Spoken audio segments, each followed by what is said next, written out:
This is what's the official name of this panel? It's Cook, Price, and Heckle Omai. Breckle. I'm sorry. How to start your panel. Make a complete idiot out of yourself. Great. So I'm Tweak, and over there, the Ancient One, Silvermane. Hello, everybody. How you doing tonight? Glad to be here. Tonight, dude, it's 11:45 in the morning. It's night somewhere. He's an old man. He needs his nap. Anyway, we are joined by some very talented people here. They are the minds and the hands behind the My Little Pony comic series. We have Andy Price.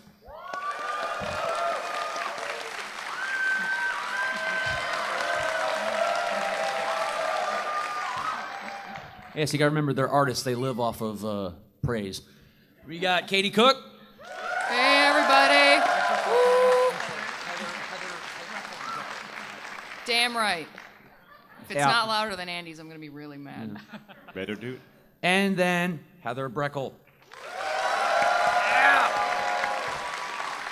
Ponies. Ponies, always for the ponies. Ponies. I forgot my little question cheat sheet. So, I dropped something. Don't worry about that. That's fine. We're only live on the internet. No one cares. Okay, so I believe everyone out here has read the comics, yes? Yes. No one just wandered in for the random people, I'm going to follow them? Okay, good. So, how many of the comics, because I know that there's been several other artists and writers that have worked on it, how many of them have been this trio right here? Issues 1 through 4, the Return of Chrysalis arc is us, the Rarity Micro, the Big Mac arc, and the upcoming Shining Armor and Cadence, and a micro that we have not announced yet. Ooh. And then along with God knows how long this is going to go on. So, And Forever. also, I'm the only one. I've been on the most issues. I'm on 1 through 12. I believe I'm also going to be up to 14. I'm also on the Rarity and Applejack micros. have you mentioned what you do yet? Yes. The colorist, and he's also the inker, so of course I have to ask, what's it like being a tracer? I'm not an inker, actually. Yeah. He's the inker. I'm just the colorist. I'll go then I'll ask you then. Yeah, it's so funny. We had this conversation beforehand. Heather is the colorist who does all the amazing, amazing colors on Andy's inks and pencils and amazing stuff, and makes us look like we do a lot more work than Like we actually know what we're doing. Makes us look good. And then I just write the words. You get the easy job. Yak, yak, yak, yak, yak. You probably take the most heat, though. I do. I'm the one that gets the most notes. Like, you got this character out of character. What's wrong with you? I get all the emails. So, speaking of all of that, I noticed that especially in the later arcs, there's a whole lot of movie references and all these things going on in the background that's just in the artwork. I'm wondering two things. Number one, do you collaborate on that, or is that all the artist things? And do you have to get permission to include those sort of movie references and stuff? It depends on what it is. We go back and forth. There are things that Katie will say in the script deliberately. And then beyond that, while I'm working on the art, Katie and I are constantly texting. I'm going to do this. I dare you. You go right ahead. Yeah. It's like I double dog dare you. You know, like for example, in issue 1, the Blues Brothers, that was me. But in issue 4, with all the series of doors with the horror film references, that was really Katie going, okay, what movie? She texted me, what movies do you like? And we went back and forth, and then she was like, okay, we want this, we want Pennywise from It, we want the Phantom of the Opera. But this is what divides men and women. And in Phantom of the Opera, she had, come with me, my darling. So she's like, okay, the Michael Crichton, Andrew Lloyd Webber Phantom. That's girls. I'm like, no, Lon Chaney. It's got to be the Lon Chaney pony. That's guys. So, but we do collaborate. We go back and forth on specific ideas. Some are mine, some are hers. It just depends on what we want to do. People need to remember that Andy and I have been friends for years before we started doing this comic. So it's like working on a comic with your buddy. And have you done any other comics together? Oh God, we'd kill each other if we did anything else.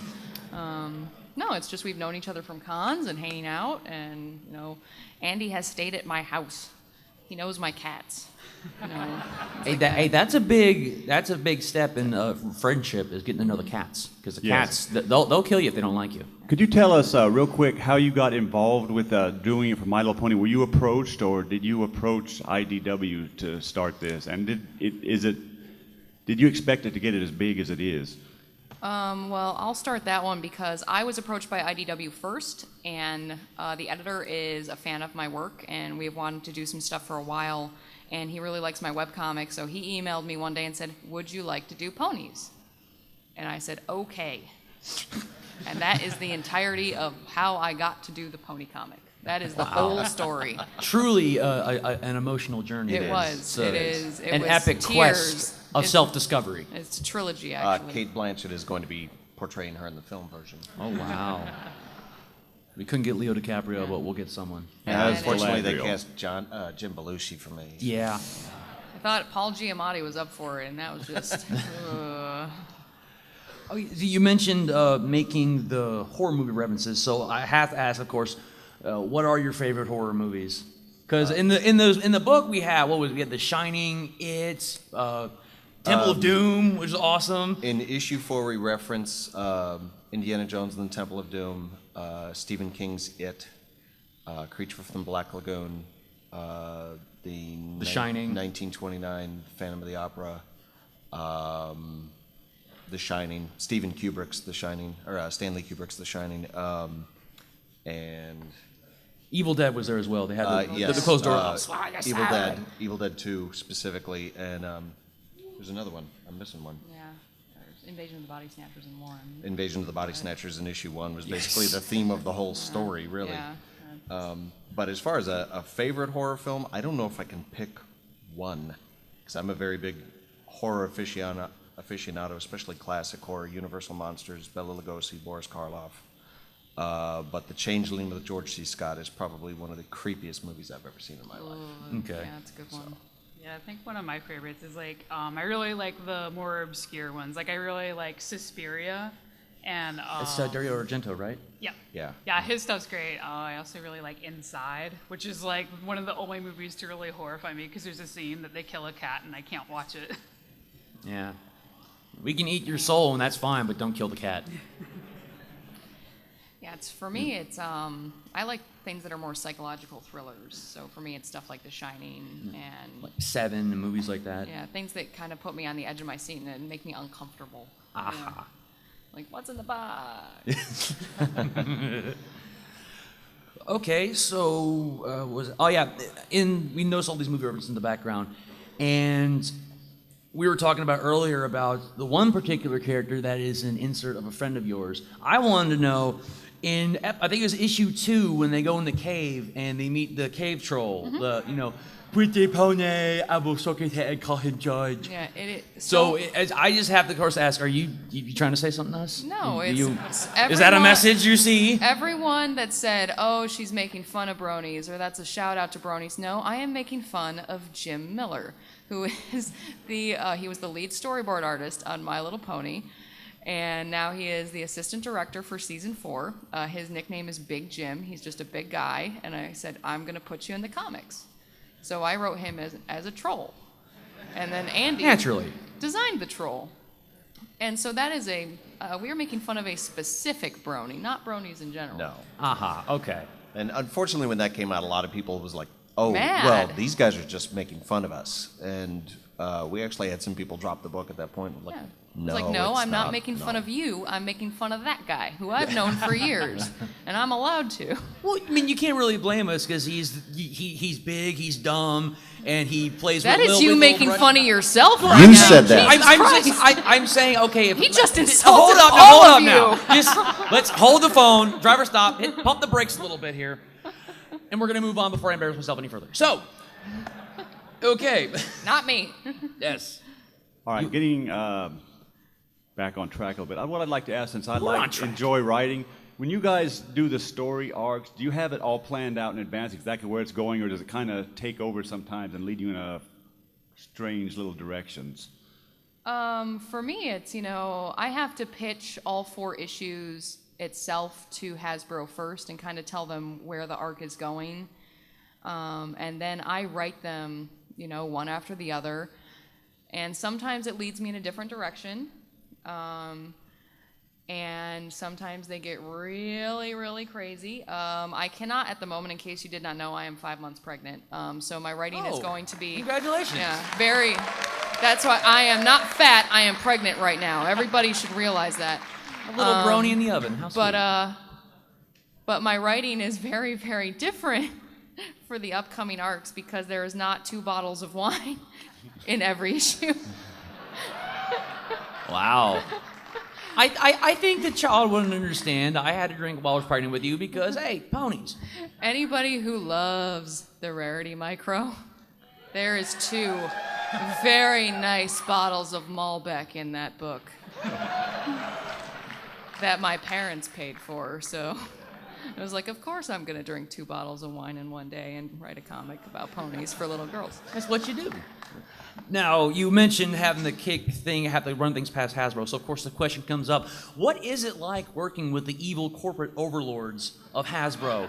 The demonic, soulless corporation that only wants to kill ponies. They're delightful, and they're not demonic overlords. They're people that are protecting their property, and they're allowed to do whatever the hell they want because it's theirs. Gasp! This is actually something that sticks in our craw quite a bit with a lot of the fan community that honestly believe Hasbro is bad to the franchise or they're the evil overlords. And I'm like, you know what?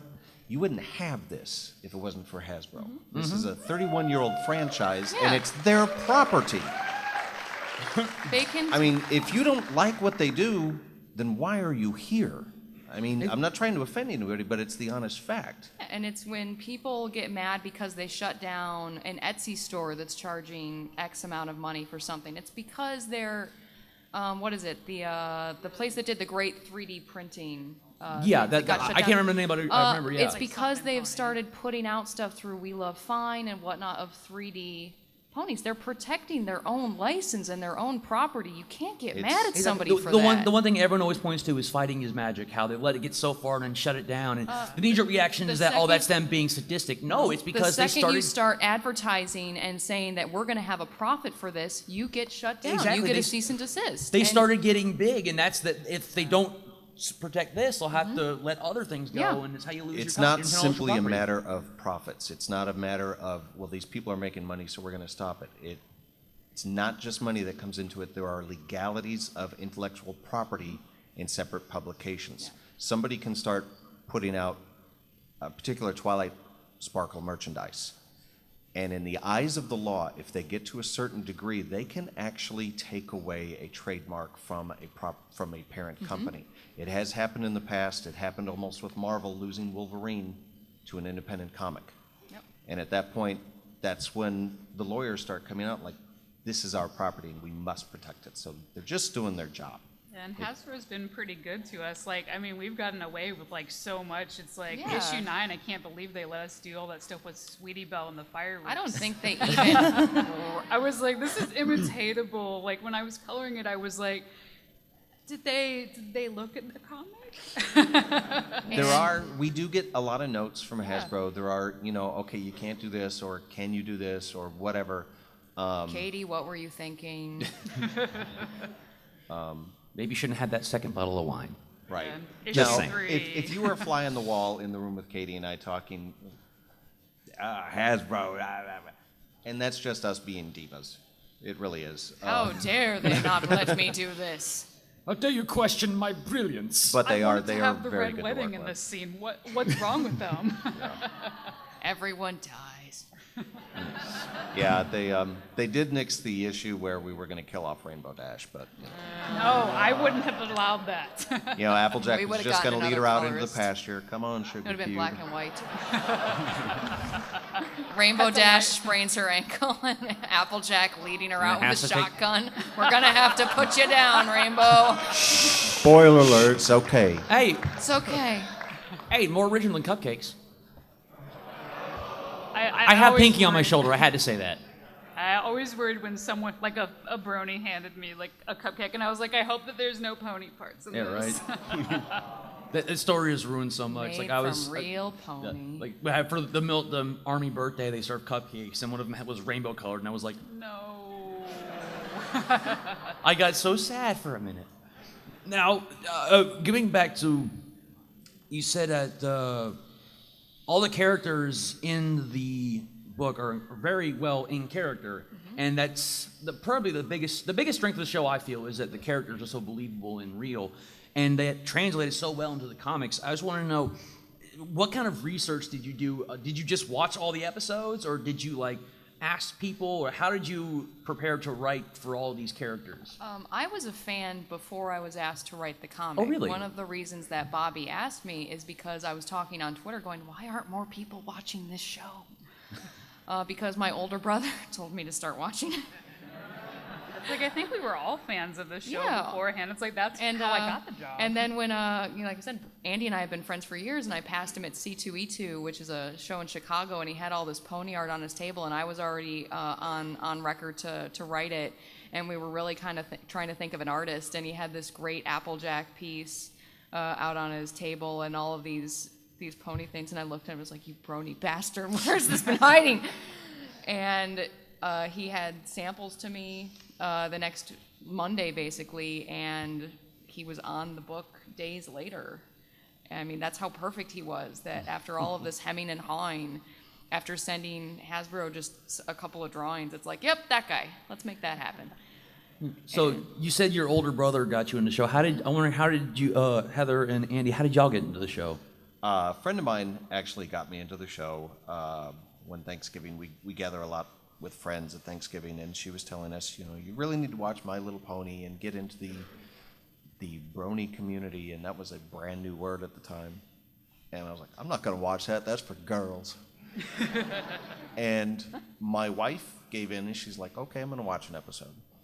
And she's like, and I think everybody can relate to the first episode you watch, you're like, okay, show me another. Okay. We'll give this a shot. Just one more, man. Yeah, you watch it, you kind of feel like, one more. One I can more. quit anytime I want. This is brilliant. And I would like to point out that my husband, who for a long time was like, oh God, I'm not watching this, I will sometimes catch him with our daughter is now somewhere else in the house playing, and he's still watching the episode that they were watching together. Yes. And it's like, yeah, you bastard. And he has opinions on who is best pony. Yeah. He hates Fluttershy, which is why he's a donkey in the comics. Ooh. Yeah, when I found out that Ryan did not like, I mean, he honestly dislikes He has opinions Fluttershy. about Fluttershy. So I put him in issue 1 as a mule. Yeah. He's the mule in the bonsai hat with the unibrow. His name's Cranky Doodle Ryan. So if anybody wants to do some fan art of that, that would make me very happy. But he's the one that hates Fluttershy, and he's the one that made it onto the Hot Topic Chrysalis show. Yeah, hold up, Hot Topic. Because my husband is lording that over everybody at this table. It's like, yeah, well, I'm on a shirt at Hot Topic. Well, so are you. Yeah, but I'm like this big, and I'm laughing at him, so that's fine. So what about you, Heather? How did you sort of how did you get sucked into all this madness? Oh, well, it was like two things. I'm an animation fan for life. I was already following Cartoon Brew. So that's how I found out about it.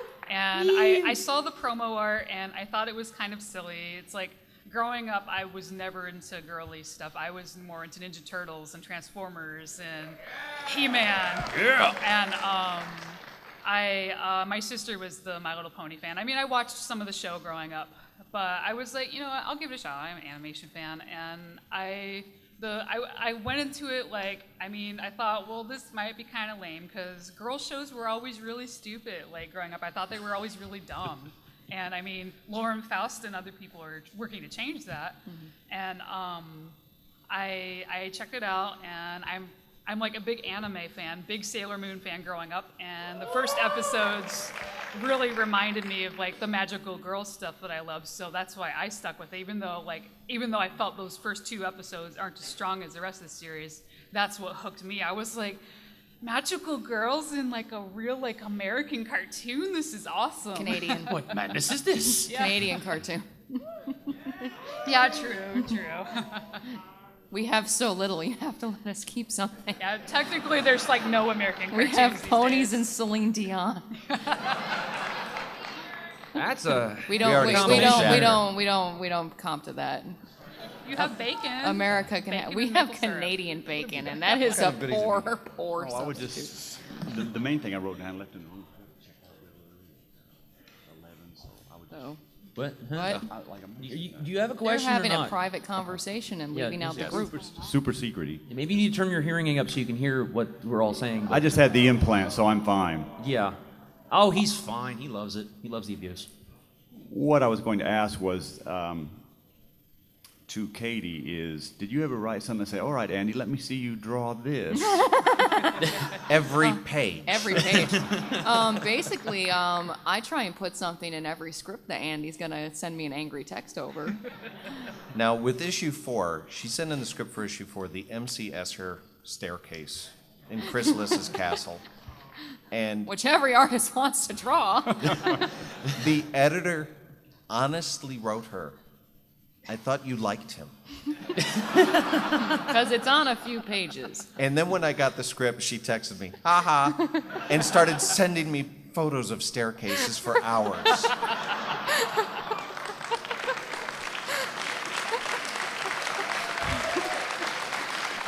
I think Then she says to herself, how can I top that? And then I get the script for the upcoming issue 11 with Shining Armor and Cadence. Ooh. And I get to page 11, and the first thing is on the page, Andy, don't kill me. I have children. Page description in the middle of the page description, please don't kill me. Finish the page description, I'm sorry. The I'm sorry is a lie. She's in Michigan. But yeah, I get a lot of notes from the editor going, I thought you guys were friends. How could you? I think my favorite part is like whenever I get a page from Andy and he's like, I hope you're ready for this. This is going to be so hard to color. And I mean, I already did James Stokoe's work on Godzilla Half Century War, and I'm just like, this is nothing, Andy. Yeah. You have no idea. This every is easy. every issue. Now, I really have to say, if this book belongs to anybody in particular, it's Heather's book, more so than ours. Aw, thank you. Heather has been on more issues than anybody involved in the team outside of our editor, of course. But anytime I get, I mean, you guys have seen, I'm drawing, you know, the Blues Brothers like this, and Magnum PI is over here, and Twilight Sparkle is way in the background. There's every star on her butt. And I tell Heather, here you go. And I'm surprised she's not blind, really. You get used to And it. also, Heather saves our butt on our deadline every issue. Because Andy and I are never on time. No. It's like, I think like Rarity, I had like 3 days to like color most of the issue, and I recently quit my day job. I was working at Starbucks for 9 years, and I had work the next morning, and I think I had got like 2 hours of sleep, like finishing up the Rarity micro, and That was a good thing you had all that caffeine. yeah, I and know, then right? like, well, like the next issue, I'm sure will be really tight. I don't know when that's gonna happen, and I'm like, now that I don't have a day job, I'm like, I can do this all in a day. It'll be all right, Andy. Don't worry. My hand might fall off, but it's all right. You got two. You'll be fine. No, like- yeah. Just draw with your elbow like that. Yeah. Be fine. I have cats. So You can be Of like course, a, there they you can go. do it for me. Yeah, it can be in That's the pony secret. and The hold cats do it. The tablet pen in your mouth, and Yeah. try I have Heather, a friend on that the, draws with his mouth, so. he's just doing that to be pompous. Heather, on the, let's say the background ponies, how much, do you get to pick the colors of them, or is that all figured out before you get the drawings from Andy? Well, sometimes Andy will have specific notes for me. Amy Meberson on the second arc, like, she would like have this awesome system where she would take it into Photoshop and use the note feature and like plop a note on one panel, plop a note on a panel, and like tell me exactly which pony was which. unless it's like a specific character, usually I'm left to my own devices. Like sometimes I'll like sneak little references, and they're like, oh, I'm like, oh, there's a female unicorn pony with short hair. That's me. So I'm usually not in the background. So I'm like, I had to put myself somewhere. Have you ever tried to see, let's see how garish and loud and visually unappealing I can make this random character in the background? Well, like hot pink fur and neon green mane or something like that? Well, I mean, in college, I probably just described someone's favorite pony. I'm sorry. there's many Describe OCs. 4 OCs in this room. Yeah, right. Someone's gonna get up and walk out of the room. Speaking of OCs, real quick, I know that on one of the panels in the first book, y'all included your own OCs? Yeah. In the, I know you said your husband is the mule, which that's the ultimate sign of affection, I feel. But have you ever done anything like that? Like any of your other friends, other than the cave troll guy? Cats. I have. Our cats. There's cats in there. In issue 1, page 3, the first big splash of Ponyville, that's where I am, my wife is, Katie is, and all 6 of our cats are on there. That's also where you see, cameos from characters of the show, Snowflake and Mayor and Screwball and things like that. And that was the page. That was the page where we really set the tone of like, okay, this is what we're gonna do. But as far as putting OCs in things like that, we really Keep it to a stay away. minimum. Yeah, because that can also run into, quite frankly, if I put his OC in, then I got to put their OC in, then I got to put their OC in, Like and some then people quite got frankly, mad about Sibsy being in there. Like Amy put Sibsy in a few pages. Well, I think. Sibsy's from the show. Sibsy's Yeah. an Yeah. established And they're like, why are they putting character. Sibsy in there? How dare they? Why She aren't was they an putting my established OC character. in it? But aside from that, offended. aside from that, when it comes to OCs, we can actually get into legal problems. So we apologize in advance. 'Cause We we- cannot put you in our Because comic. we do get a lot of emails saying, will you put my OC in? And one person that asked me, can you put my OC in and give him a speaking line? This is the tone that I write him in. And I was like, Yeah. No. That's along the lines of, will you read my fan fiction? Also, $1,000. on that note, and this is an important thing, I know you want us to read them. I know you want us to look at them. We cannot read your fan fictions. I don't read your fan fiction. And I'm just going to point that out right now. because, again, we can run into legal problems. If we end up doing something that is too similar to your story, you can make repercussions, and the book can suffer. Also, the fact that we have enough planned that we don't need anybody else coming in saying, I've got an idea. It's kind of a shame, but we can't do it. So, but you'll still read mine though, right? I mean, I have this really cool OC red and black alicorn in there that I really think would be. He's a great character, He cries a lot. He writes poetry and. What yeah, did your it's male great. alicorn do to deserve being a pretty princess? He listened to Korn. Listen, Yeah. He listens to My Chemical Romance and writes poetry. He has really big, thick rimmed glasses. He's great. He's totally original. Shut up. He's original. You be quiet, you. All right, Whenever someone right. shows me their OC and it's an alicorn, it's like, what did you do to deserve it? Why were you so mad about Twilight being an alicorn? exactly. It's like, you tell me what you did to deserve being a princess, and I will draw this. Otherwise, no. Need a 10-page essay. You will be an earth pony, which are the lamest of all the ponies. Ooh. Whoa. You can't do anything. Whoa. Applejack. What about Best Pony now?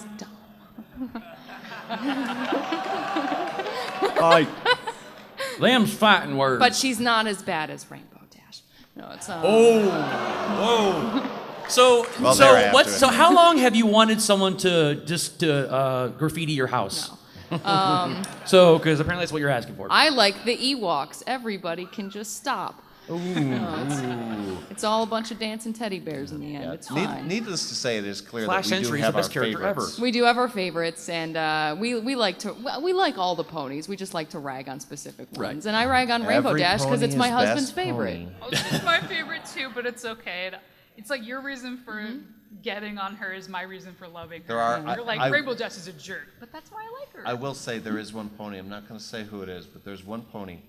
I don't care what Katie says. I don't care what Hasbro says. I don't care what our editor says. It will never be in any comic book I draw. Ooh. Ever. Well, now we're gonna have to go inspect your entire run in the comic to find out who's missing. Never. I think Katie actually kind of agrees on that one. Oh, so. yeah. All right, now we've been talking about backstories and all this, so I want to know: a button has been pressed, a wand has been waved, a magical fairy dust has been sprinkled, and you are now the immortal Fausticorn. You are the lord of all things pony in the universe, headcanon, canon, fanon, everything. What would you change? What would you like to do if the evil overlords at Hasbro had no control over it, or GHX, what would you want to do? Is there any sort of like fanon or headcanons you would want to throw in there, or would you just nix a character completely? What would you do? You have free reign over everything. I would make Big Mac and Alicorn. Yeah.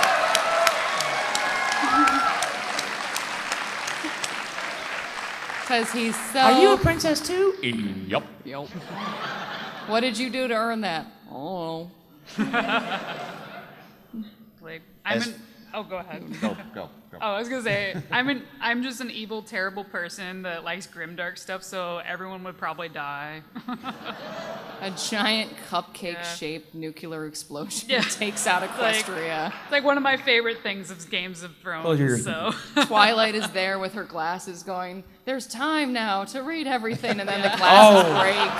Yes. Damn! Yes. It was time. There was time now! like, I think for me, if I could, there's nothing I would change. I think everything that they've done on the show has been wonderful. But for me, I could limit the book to Luna, Applejack, and Chrysalis, and maybe occasionally have a backup of Rarity, and I'm done. Three's Company. That's all we need. The rest of Ponyville can Dancing move jigs of out. happiness over there. I think that would be my ultimate thing. I could just then plots into a mist to find Red Joy. So. Okay. Can we pitch a Chrysalis miniseries? That would be sweet. Yes. So, what did you guys think of our Return of Chrysalis?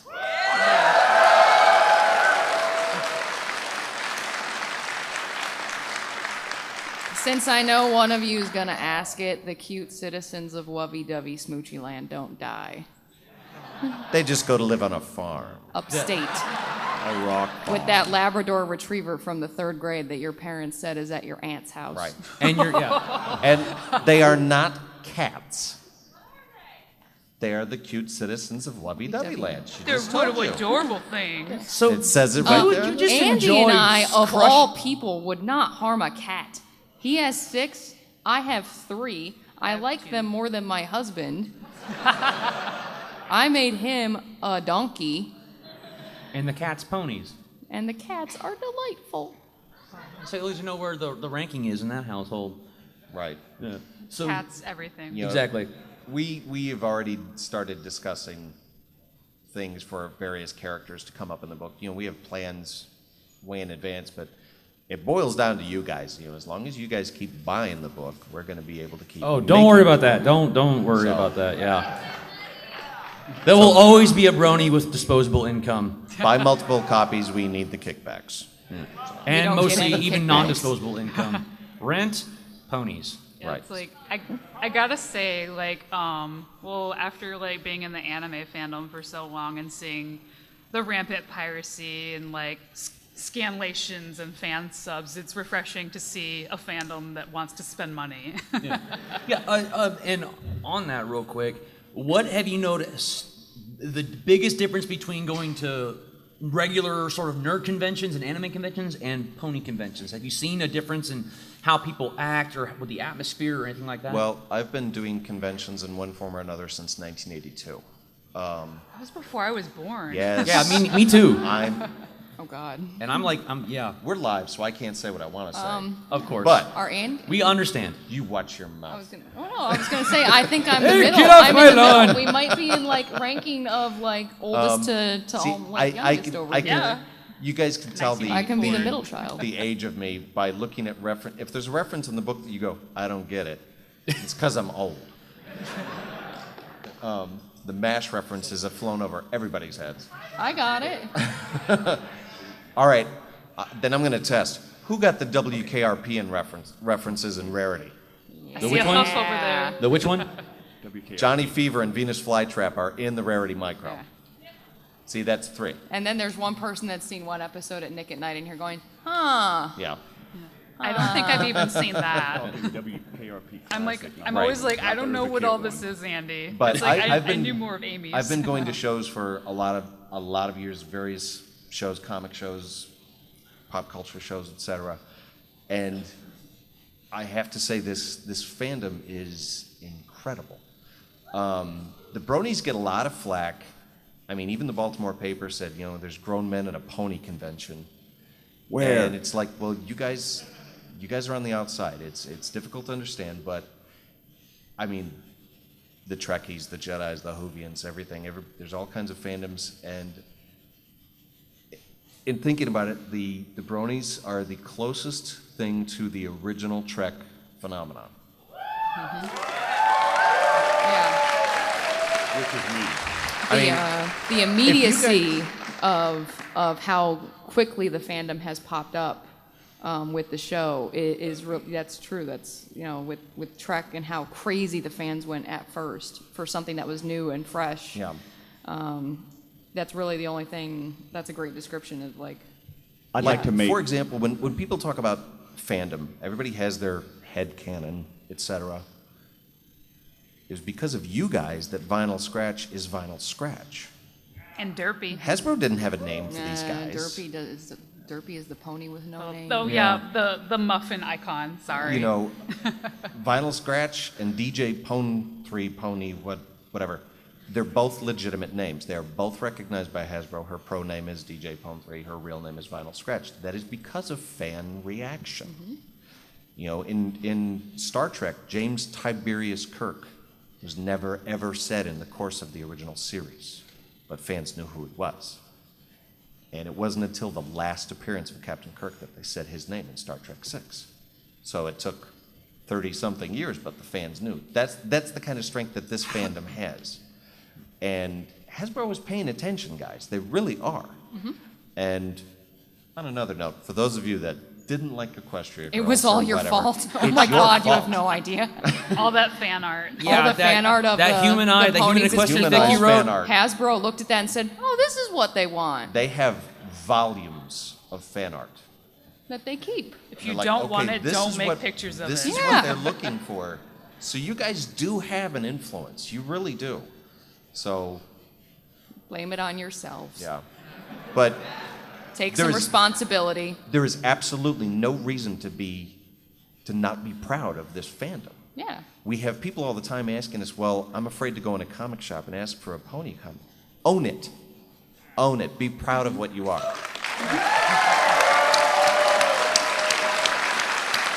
There is absolutely nothing wrong with liking little pastel-colored Marshmallow Pete ponies.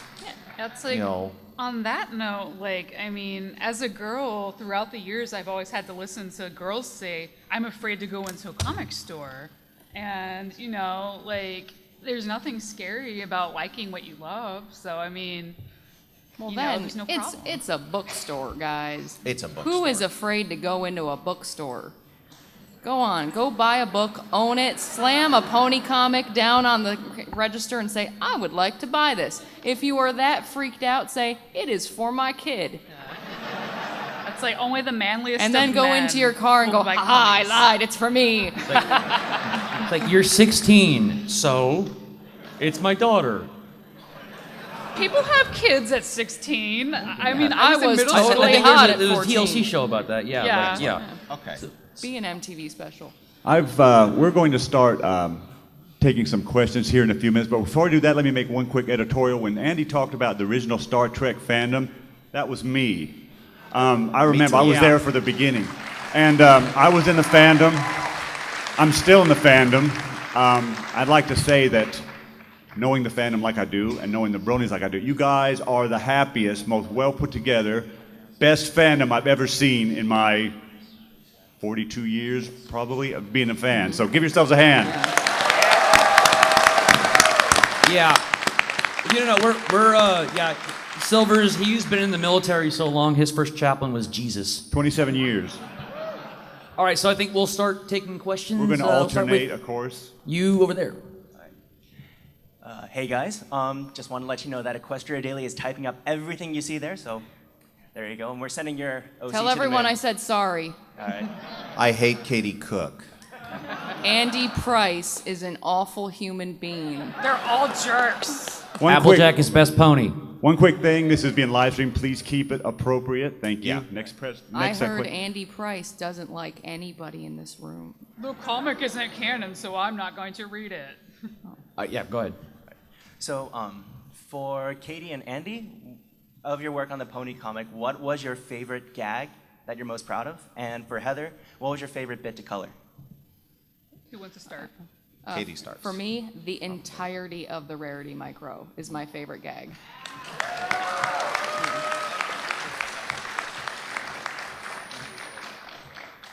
I think for me is when I can actually crack myself up when drawing a face. Yeah.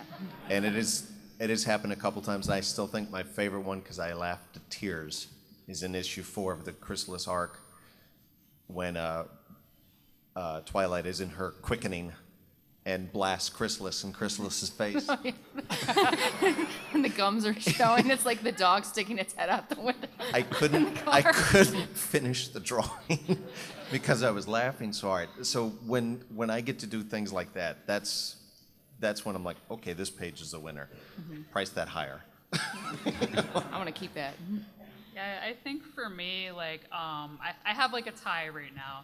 Issue 3, when the changelings are descending upon lovey-wovey, adorable land, and I got to do Lovey-dovey, like smoochy land. the big creepy red sky. I was afraid that Hasbro was gonna like say no, that it was too scary, but they let me do it. And the other one, I couldn't stop laughing during issue 9 when I got to blame my sister. Like the greatest thing ever. Yeah, Luna's t-shirt, for you guys that haven't seen it, Luna's wearing a t-shirt that says "Blame my sister." So, And then Glamour Girl or something later on. Dream Girl, her shirt changes in every single panel, which is based on an old Twilight Zone episode. Dream Girl, Night Moves, Power to the Ponies, Don't Start With Me, You Won't Win. You know, things That like one that. killed me too, So- because it's like all those ridiculous like Kathy comic mugs. All right, No, Luna's so great in that issue. I love that. over there. Thank you, guys.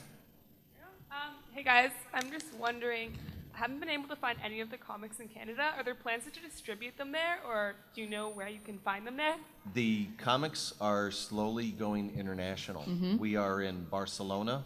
We are going to Germany next month. You can find them in the UK. So my guess is that you're going to have to go to your comic shop and tell them that they're going to have to order it from the US at this point, from Diamond. But I don't think, it's kind of right above us.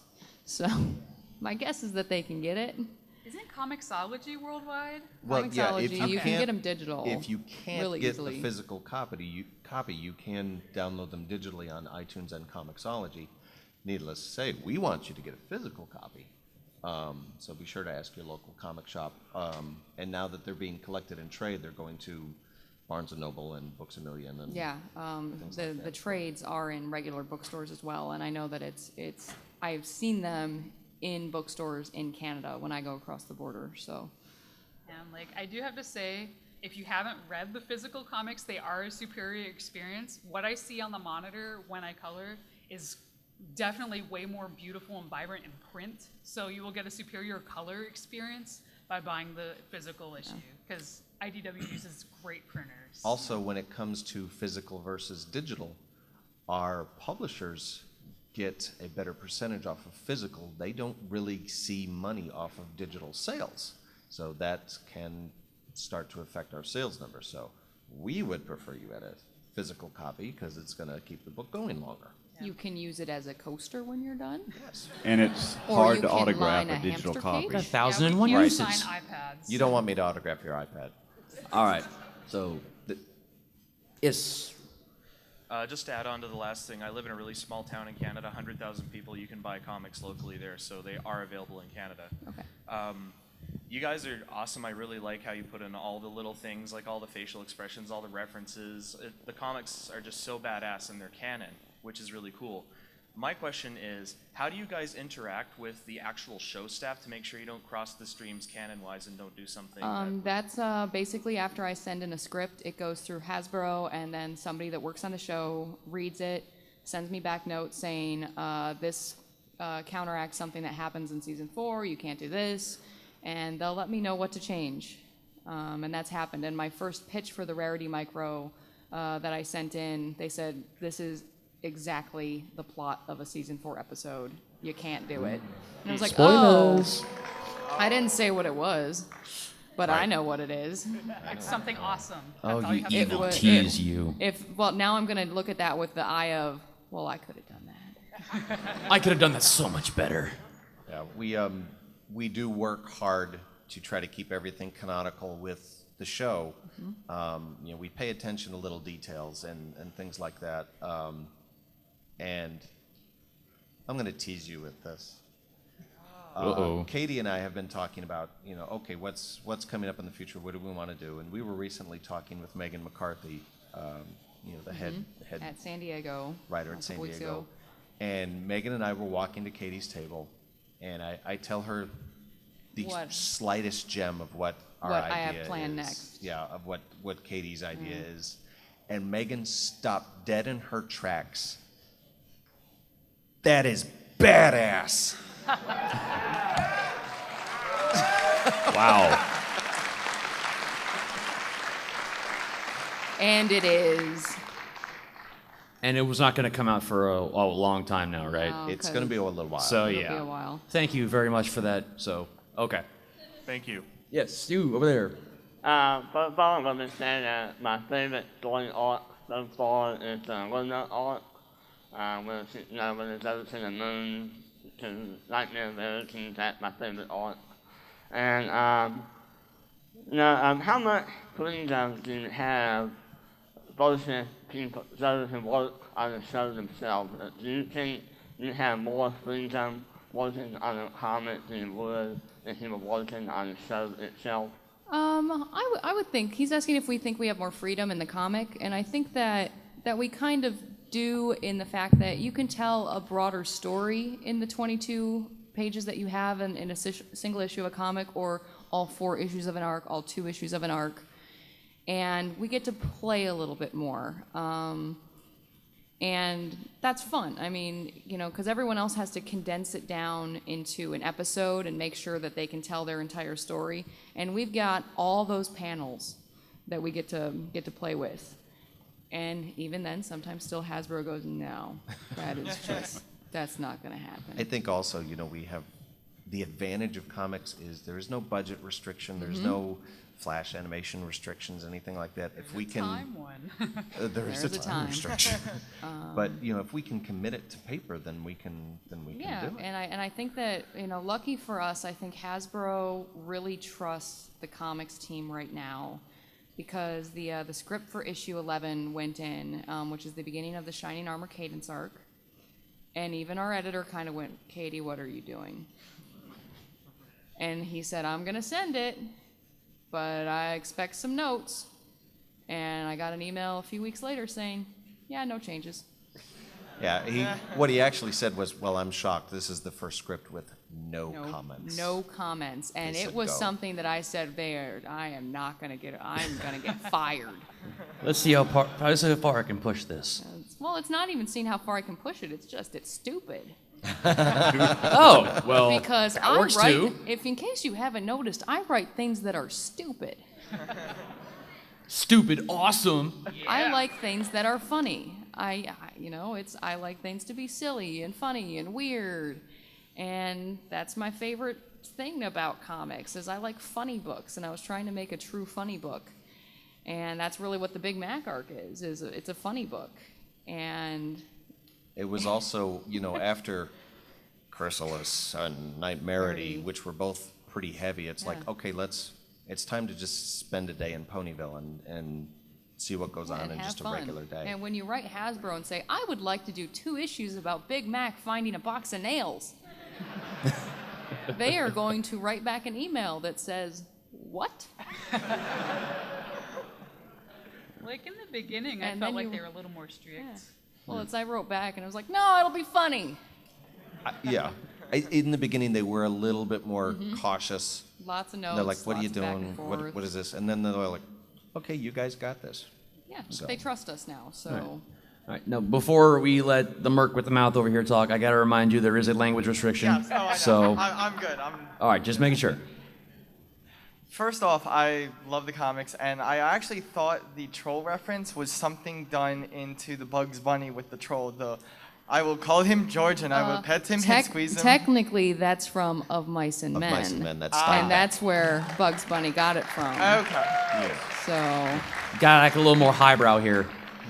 Yes. And my question is with like doing the different like variant covers, like is that your guys' decision? Like I know with the first issue you guys had the Derpy and all that. That's Not That's us. actually That's that's IDW. IDW's choice to do that. so never come to me and say, you just want all my money for these 30 covers. There's I too many didn't do covers. it. No, with conventions and comic shops and things like that, they can actually contact IDW and commission a cover if they commit to a particular amount of copies. Like 1,000 maybe? I think I it's a think so. minimum of 1,000. I can tell you right now, before you come and ask for one for your convention, Hasbro is very strict about what conventions they will allow, because then it appears like Hasbro is endorsing a convention. So it's primarily comic shops and distributors, Midnight Comics and things like that. Yeah, you're out of luck if you want like YIFCon or something. Yeah. My own personal convention in my basement. Yeah. Right.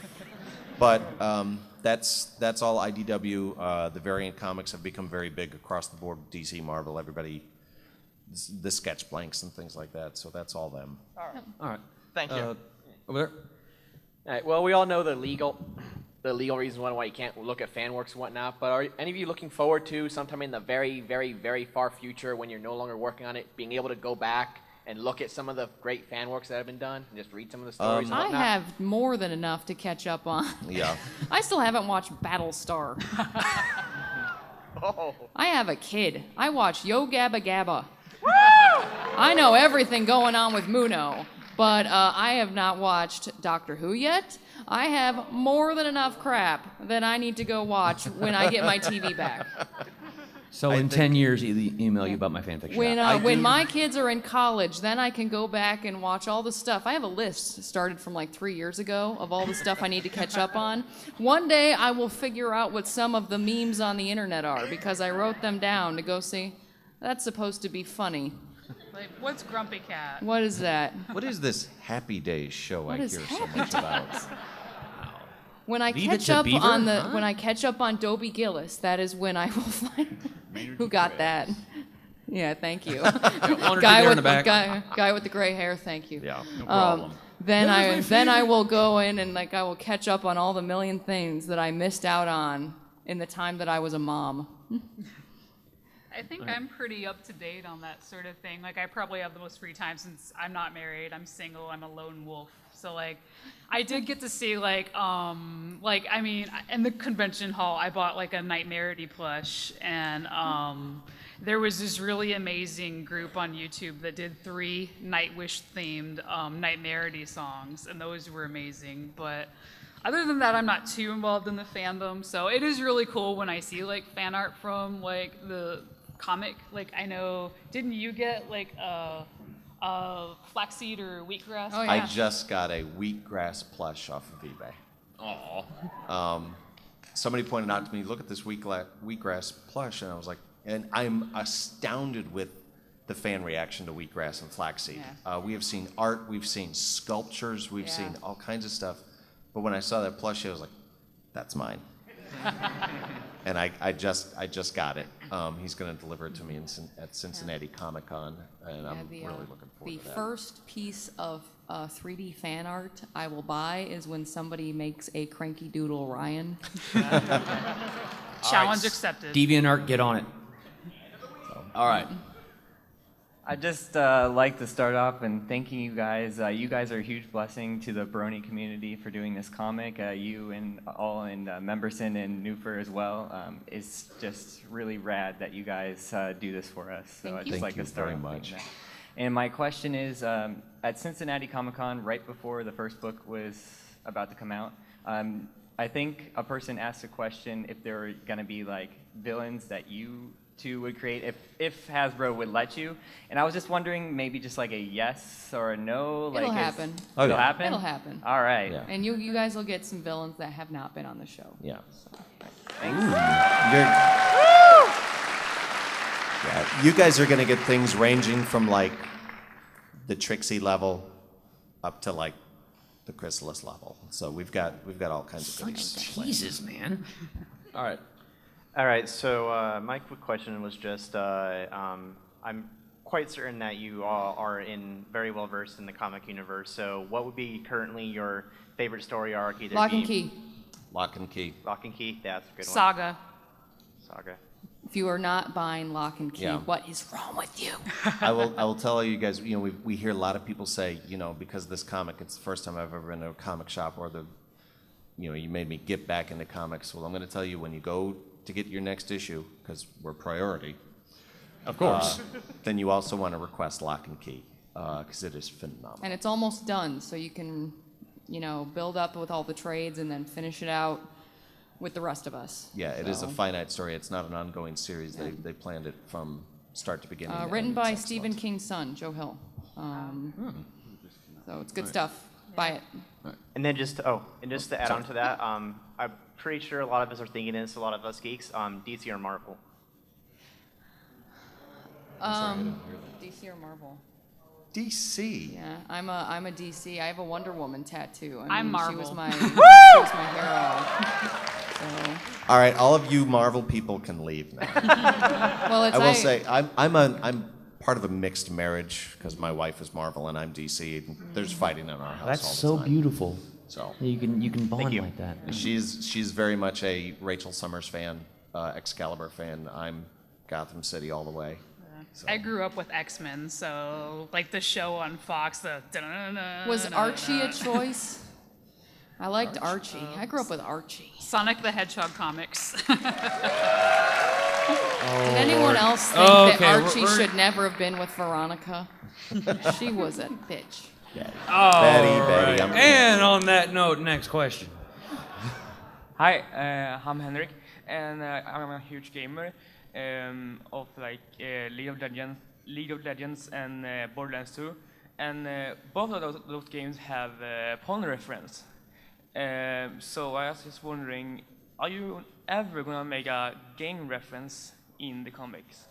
Our issue 9 currently has a game reference to That Andy the put in. BioShock universe. Oh. My wife and I am not a gamer. I really am not. I've played a couple. I played Arkham Asylum and the BioShock, and I played the BioShock because the story is so engrossing and the atmosphere is so incredible. And my wife has decided that when we move into a house, she's just going to submerge it underwater. So, but yes, there is a BioShock reference in issue 9. Yeah, for me, it's I remember that thing I said where I'm a parent. I don't get to play video games anymore. You can I get a don't. Wii. I do Get have a Wii. That's what it's for. It's for children. Yeah, but I mean, she's gonna look at it. It's like then I don't get to do it. Get a 3DS, I'm gonna be Wii bowling for the rest of my life. But no, it's I used to love all the Lucasfilm adventure games, the LucasArts ones. So there is a Monkey Island reference for anyone that has spotted it. And one day, again, when I catch up on all the television and the movies that I've missed, I will play a video game that was not made when Tetris was new. I hear Pitfall is all the rage with the kids these days. I heard Temple Run was fun. That I think like 2 people know what Pitfall is. Y'all just made me feel old. Okay, thank you. That Pong game is awesome.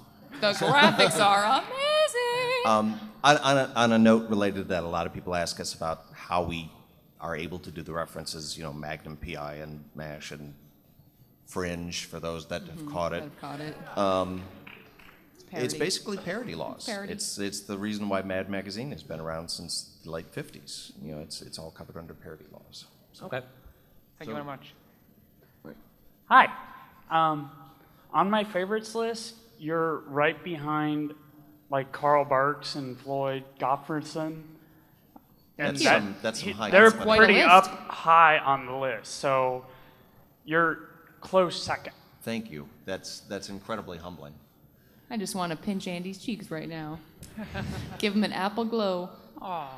But my question is, what is the deal with the spy pony in the background? All right. For those of you that have not watched Fringe, shame on you.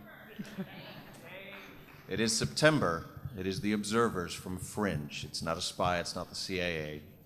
And if you haven't watched Fringe, there's your incentive to watch it, because once you figure out who the observers are, you're going to start getting a lot of notion. Well, why is he watching the ponies? What do they got planned? You know, but I put Fringe references constantly in the book because it is, to me, the best show that has been on the air in probably the past 20 years. So you're saying that in 18 years when I can watch TV again, Yes, I should you'll watch understand. Fringe. Okay. Yeah. I'm starting to watch it, so. Yes. All right. Yes. Okay, I think we have time for one more question, maybe two. Firstly, Andy, the observers are great. Awesome. So my original question was going to be about Luna's awesome t-shirts in number 9. Really well done. So I guess I'll go off of that. Andy, I know you're a big Luna fan, like I see you draw her for people a lot. What do you like Luna about her? is best pony. I'm sure my fellow lunatics really liked that, so thanks. So what do you like about Luna so much? Tell us. What do I like about Luna so much? Yeah. First off, I think the whole Nightmare Moon storyline really set the tone of the show. A little bit more industrious, a little bit more inventive. She is, I like to call her, she's the bipolar pony. You know, the fact that she has this tragic Boris Karloff backstory of the monster and that she could be accepted back, I think that's wonderful. Also the fact her design is great, her silhouette is great. I'm very much a night owl, so I can relate. You know, this poor girl is stuck on the night shift every night while her Neapolitan-colored sister gets to lounge around in bed all day. So, but Wow. I love her design. I love Tabitha St. Germain's voice, so. Thanks. I'm sure we're all hoping for a Luna micro series eventually. Us too. Us too. Definitely. It's like Luna kind of became one of my favorites after I saw Lunar Eclipse. It's like, as a colorist, I could kind of relate to her and the whole feeling like people don't really pay attention to you as much. So I was like, Luna, we're kindred spirits. I love you. All right, so we got time. We got one more. Yeah, we have time for one more. There we go. Yes, I was only able to read the first comic book issue because I have impaired vision. So I got a question. Are you planning on making a voice acting version, like a motion comic? There is a motion comic in the works. They announced it at San Diego. Yeah, but is it going to have voice acting like You that? would have to ask IDW. I have absolutely no idea. It isn't. Bobby addressed it on the forums. That's Okay. the kind of thing that we don't really have. Yeah, we have no over. control over that. Well, can you make the text bigger at least for visually impaired people like me? That again, that's something you'd have to contact IDW. Yeah. That's beyond our control. They do have oversized versions. There is the Treasury edition that was published. Which That's is- like twice the size. yeah, it's 11 by almost the size 17. of original art. Okay, thank you. But I wish I had a better answer. I'm sorry. Yeah. All right, I think we're almost out of time. We have one more thing we want to do real quick before we shut down. We've all said how much we appreciate and thank you for what you do. Well, myself and Silvermane, we are from a website called Fob Equestria. We're a military-themed brony website, home of the military bronies. And in the military, there's a little tradition called challenge coins.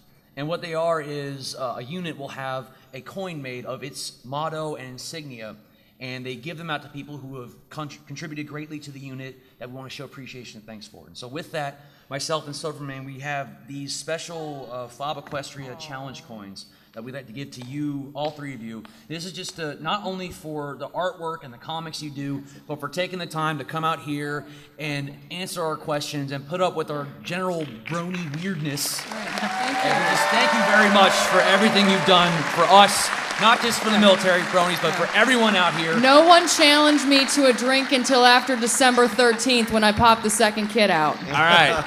It is. Then it is it's on. Yeah, it is on. How many military bronies have we got in here? Yeah! I think the military part of this fandom is phenomenal. It's fantastic. You guys are great for everything. And keep you your do. eyes peeled in issue 10. Oh. Yeah, we got something for you in there. Yeah. All right. And you guys let me know where to send comps overseas, because I send them out. All right, we'll get that. We'll email that. All right, so Andy Price, Katie Cook, Heather Breckel, thank you so much for coming by. Thank you very much. Everyone else, get up on your feet. Get up, let's go. Give it up for them. All right, we hope you enjoy the rest of the con and hope all you enjoy the rest of the convention too. Thank you. You're gonna make me cry. I'm already teary-eyed after this. You guys are great. We love you too. You specifically. Whoever. Not the rest of you, just you. Not you, but you. Just you, not you. You suck back there, Golden Vision. You suck. You. It's going to the Brony. I've got a Sharpie. Oh, good. I've got a Sharpie in my pocket. We have to show how much we appreciate you.